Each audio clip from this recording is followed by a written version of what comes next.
But there are many people in my circle, friends and colleagues and podcast guests, who are making the opposite error. Many of them are almost exclusively focused on the problem of the far left, and this is causing them to significantly discount the harm that Trump has caused and is actively causing to our society. Some of these people are Trump supporters, but many aren't. And they've been taking the Trump team's allegations that the election was stolen through massive voter fraud way too seriously.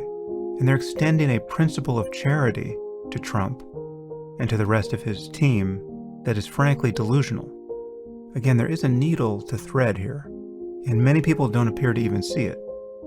Insofar as I've noticed what others in the so-called intellectual dark web have been saying, it's generally not something I want to be associated with.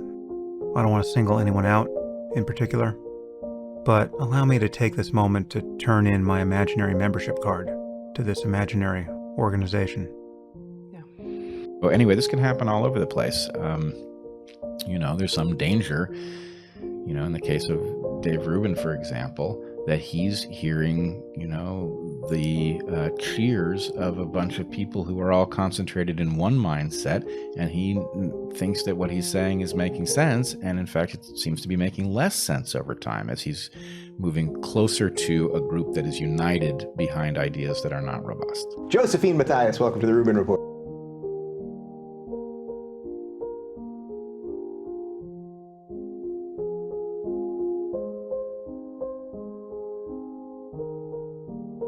It even says that in her Twitter bio.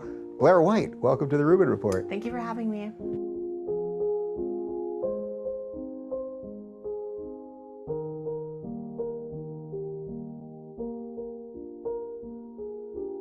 Believes that life is too good to waste on bad ideas. Andrew Seidel, welcome to the Rubin Report. Thank you for having me on. I'm very excited to be here. Well, I'm excited to have you. We've met once in real life, not on camera, as citizens out there in the world. We had a couple of drinks and then we went to a Reason rally. And then we went to the Reason rally, and I spoke at the Reason rally, and it was a weekend full of free thinking. It was a lovely time. I really enjoyed it in the nation's capital.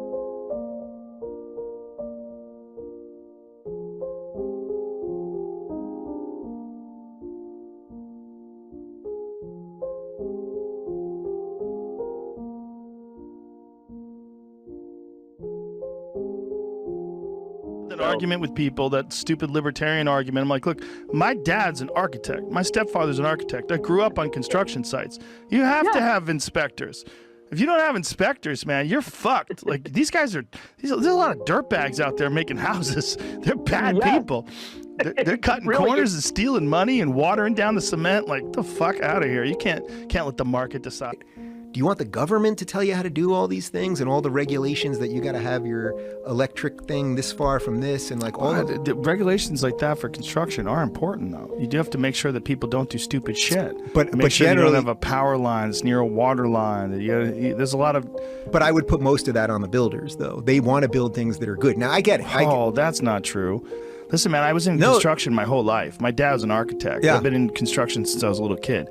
You fucking need regulations. These guys, a lot of people that are in construction, they'll do whatever the fuck they can to make money. And it's not good for the people that have the house because they might have that house for 5-10 years before that problem manifests. But I think in the grand scheme of things, Candace is much bigger. I really believe that in terms of, because I think she could be a direct line to all of the political parts of this if she decides to go that route. Because I think she could run for Senate or what? Yeah.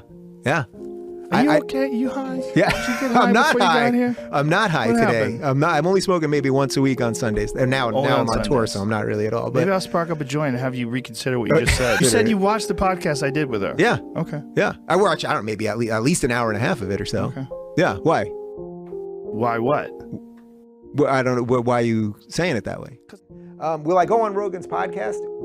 I asked him, and our PR people asked him about a bajillion times to go on for my book. We did not get a response as far as I know, so I don't know what happened there. It's a little weird for me to say that publicly. I don't know what happened.